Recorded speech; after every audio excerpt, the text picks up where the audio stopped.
everyone, this is Jars, Citizen Gamer. Today I want to talk about something that's been kind of on my mind for a while about Star Citizen when it comes to some of the earlier string ships.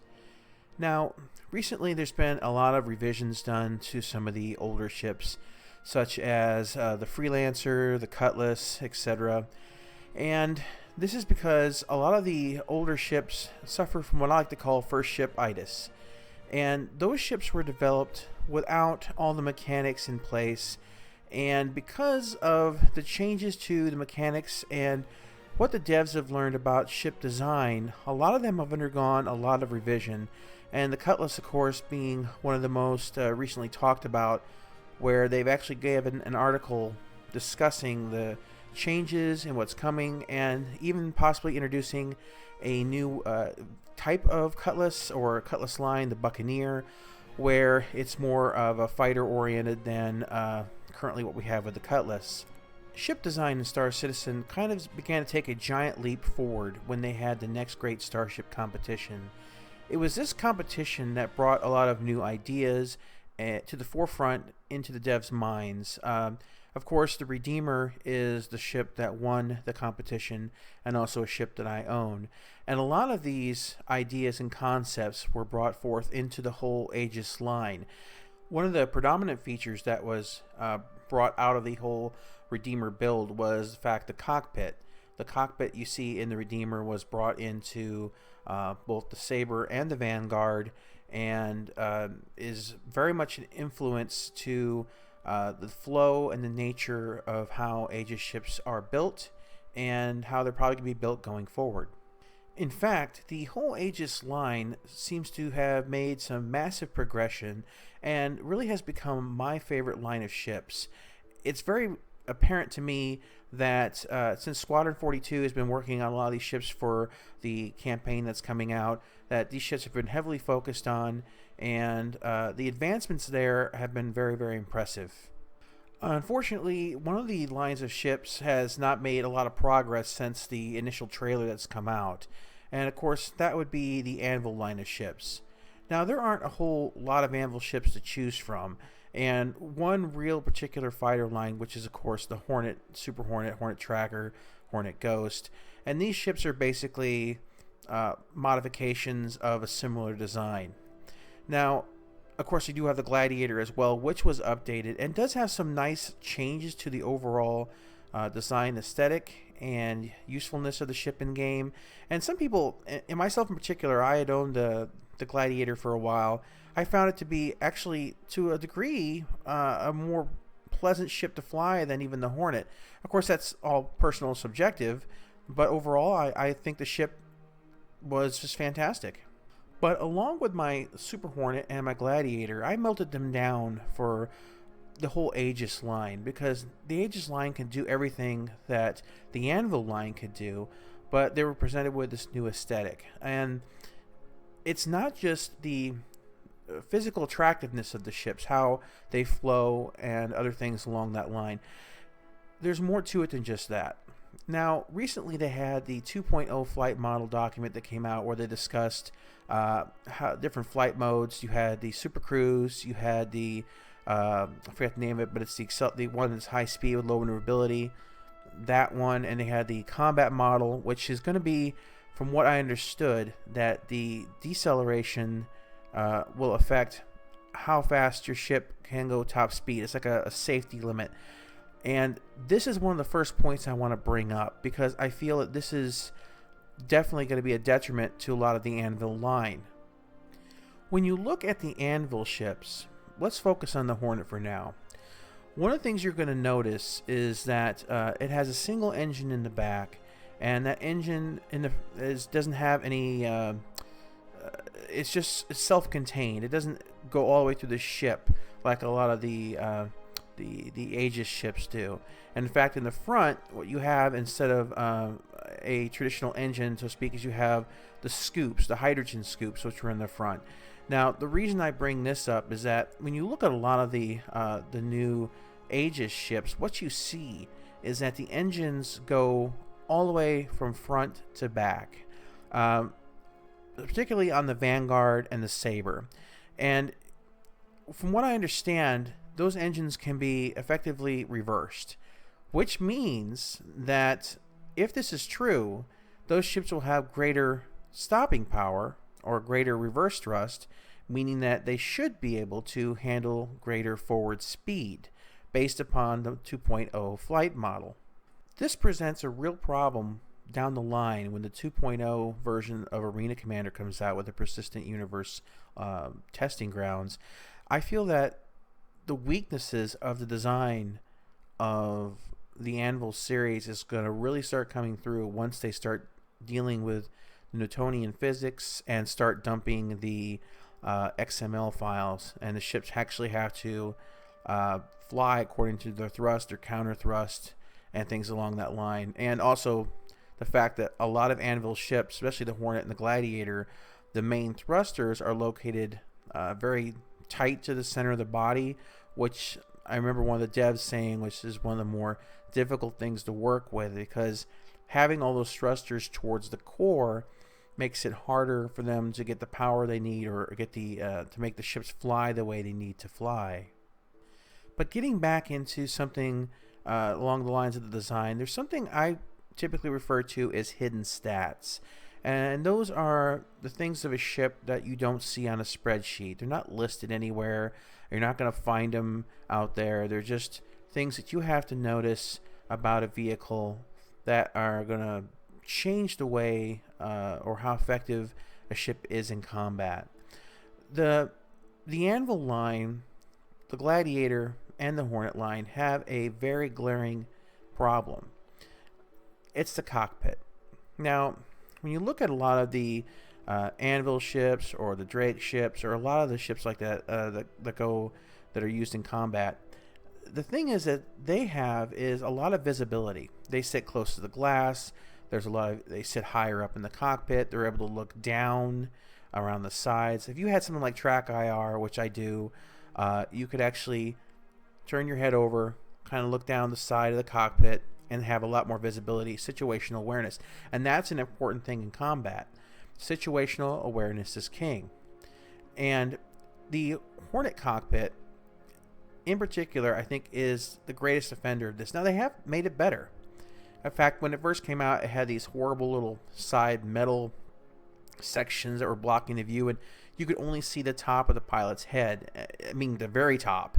It was like having some sort of completely wrong scaled toy that was impractical in every sense of the word. Most modern fighters, and we could use the F-16 for example, the pilot sits relatively high in the cockpit, and you can almost see them from like their belly on up. And Anvil is still, well, you're lucky if you can see from their neck on up. The cockpits are way too big. The ship has this feeling of being scaled slightly wrong when it comes to that area. Like, if you were to shrink the whole Hornet down, it would probably be a better scale and better representation of what the ship's size should actually be. Another issue that the Hornet line has that the Gladiator fixed was that the wing guns on the ship are in a very vulnerable place. Anyone who's played Arena Commander knows that the Hornet has its wings shot off all the time. And having your weaponry that far out from the center of the body presents two problems. One, as I already mentioned, the vulnerability of having that gun taken off with damage. The second thing is that it's your weapon spread. When you're dealing with fixed weapons and such, you have, with the wider spread, with the weapons being on the tips of the wings, it's harder for you to line up a shot effectively where all the guns are going to make contact with your target. Having owned and flown the Gladiator, I can tell you firsthand that by moving those two guns, instead of having them on the wings, they had them very tight to the body. I never once lost a gun that was attached to the body. And while it only had 4 guns on it, the tight spread and the protection from the location where those guns were gave the Gladiator a lot more staying power than anything that I had experienced with the Hornet. Was a driftier ship, was a slightly slower ship. I mean like 5% slower, not even a big deal. but I felt that it flew more. Well, some people described it like flying an X-wing. It had that kind of spread on it. It was without having it had you fire all 4 guns and everything was really tight in a very tight knit box. But imagine if you took an X-wing fighter, but you put all the guns, like, I don't know, on the sides of the engines instead of all the way at the wingtips, and that's really kind of what it felt like. Now I wanted to get into some of the Aegis designs here. The Aegis designs have a very organic flow to them now. They're curved, they're angular, and I think this is going to be another large reason that these ships are going to excel, where if they don't make some changes to the Hornets in particular, there's going to be real problems down the line. Now, I recall reading that the devs were talking about adding in a system where ballistics and other weaponry, the damage that was inflicted to a target, would partially be affected by the angle of attack. This is similar to, if anyone here has played World of Tanks or Armored Warfare, anything along those lines. If you hit a vehicle at a sharp enough of an angle, basically the armor effectiveness is massively increased, and shots can actually be deflected with minimal or no damage whatsoever to the vehicle being hit. When you look at the Aegis line of ships, you don't see many consistent flat spots. There's curves, there's tight angles. Even if you were attacking them directly from above or below, because how everything is angled, there's not many dead-on flat spots that you can hit.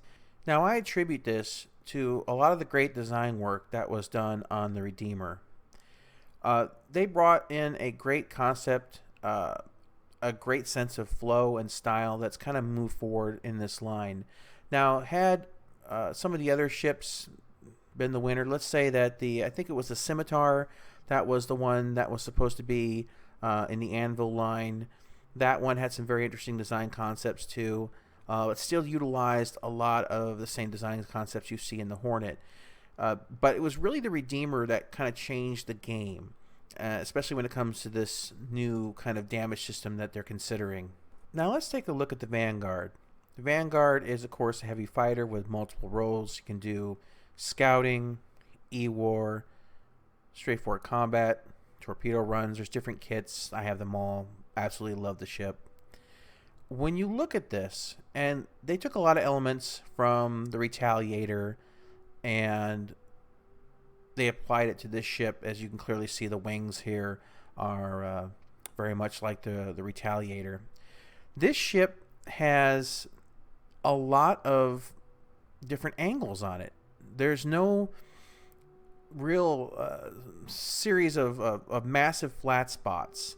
And the engines, of course, as I mentioned, they run all the way through from the front to back, which is that whole thing I was talking about with the deceleration affecting max acceleration or max top speed, however they end up working that out in the persistent universe. But besides having the massive amount of armor that the Vanguard's going to have, a person fighting a Vanguard is going to have to deal with its angular profile. And this is going to make the ship even tougher than, in my opinion, than what we already understand. Alright, well, go ahead and look here at the Sabre, the ship that's made to compete with the Super Hornet. It is a stealth fighter, obviously not going to be armored as much. But look at some of the design concepts here. You have weapons that are tucked in tight to the body and protected. Very hard to shoot off. Right tight to the nose, right tight to the engines, not on the outskirts of the wings. Very angular. Engines go all the way from the front to back, dealing with the acceleration-deceleration factor I was talking about. Cockpit, of course, inspired from the Redeemer. Lots of visibility, those hidden stats that I'm talking about. This ship is going to be amazing just because of all these little factors. And that's, of course, obviously, if they hold true to a lot of these models that they're talking about. Now, I just don't want to pick on the Hornet because obviously there are a lot of older first-string ships that are out there that are going to suffer from some of these similar problems. But let's just jump over to the Cutlass real quick. That ship that's somewhat controversial, kind of the role's been kind of hanging in the air. And let's take a look at the wireframe in this really quickly and kind of explain why this ship also, I think, is going to be handling a lot different than what we expect in the Persistent universe.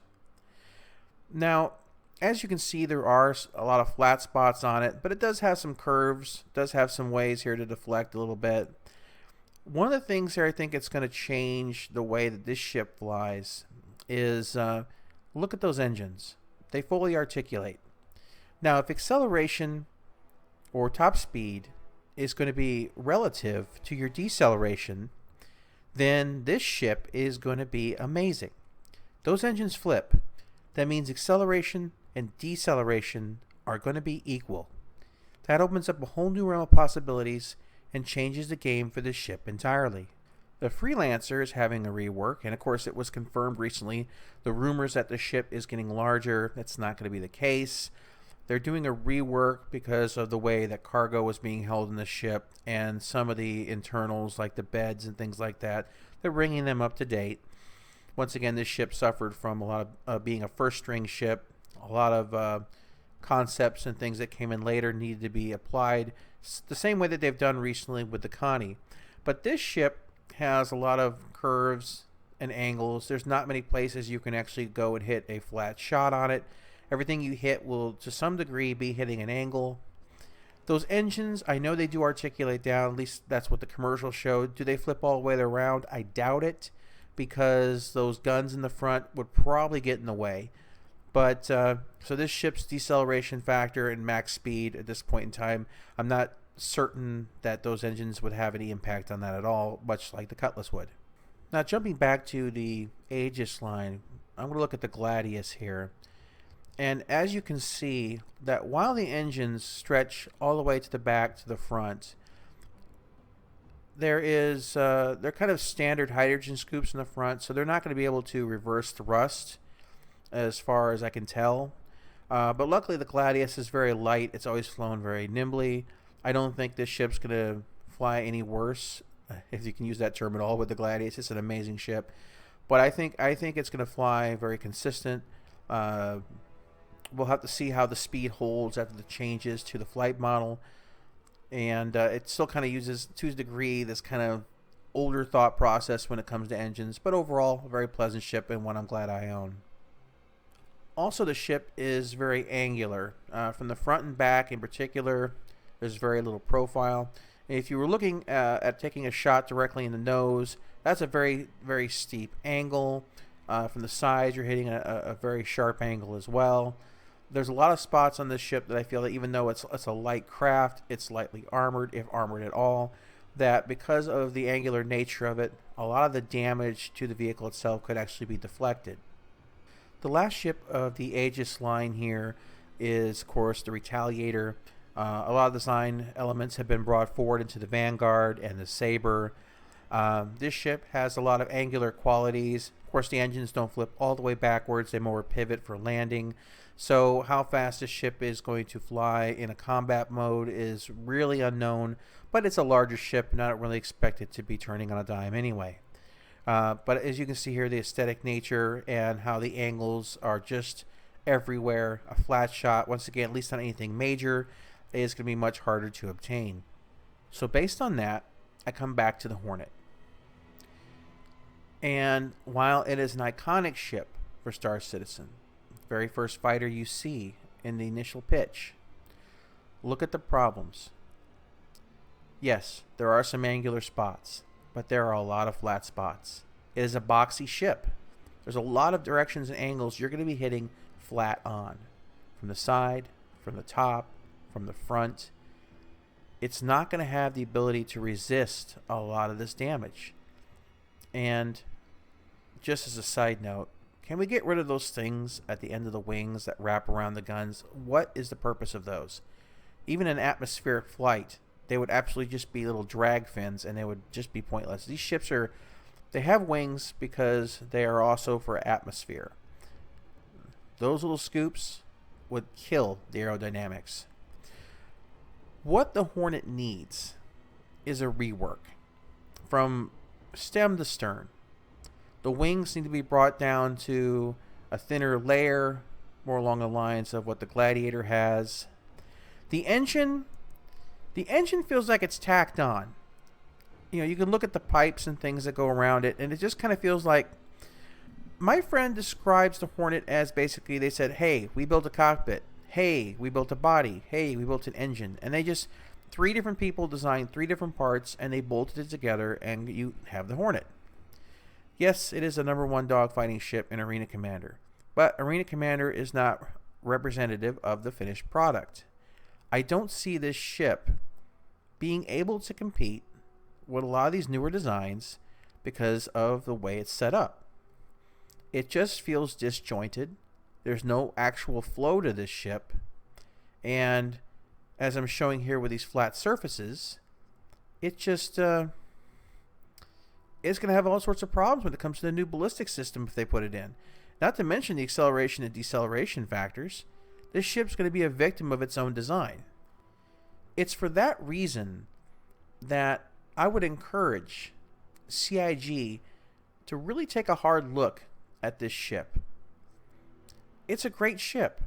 The ideas behind it, very sound. But the implementation, not so much. I think they could go ahead and do something spectacular with this. They'd have to do a lot of work on it, of course. And I would get the hesitation. I mean, you got people making Lego toys for the Hornet and submitting them to Lego Company because it's such a loved ship. But with the new systems coming into place, this ship could really just take a beating. And I think this is, well, it's an important thing to do. Anvil doesn't have a whole pile of ships to choose from. Really, there's only like 4 honest different designs in the whole line. And there's only, besides the Gladiator and Hornet, there's 2 basic fighter body styles. The Gladiator being updated, and it's a bomber fighter, so it's heavily armed and heavily armored, and it has a lot of very positive aspects to it, and it's really been brought up to date, and it shows. Anyway, I hope any of this made sense to you. If you have any thoughts on the matter, if you have any comments, if you want to discuss it, feel free to go ahead and leave comments down below. In the description, you'll find a link to my new Twitter address. I've set it up. So if you have any questions, or if there's links that you want to send me, or gaming news, feel free to go ahead and contact me there. Now, I am part of an organization called Blacklight Gaming and run a guild inside of Star Citizen called Nova Corps. We are a group of players who are going to be out there protecting individuals from piracy and whatnot. So, to a degree, we are PvP based, but there's going to be a lot of PvE involved in what we do as well. So, if you have questions about that organization or interested in joining, you could look for us on the organizational chart. I'll leave a link there as well. Or if you have questions directly, once again, just drop me a line on Twitter. Once again, thanks for watching. This is Jaris, Citizen Gamer, signing out.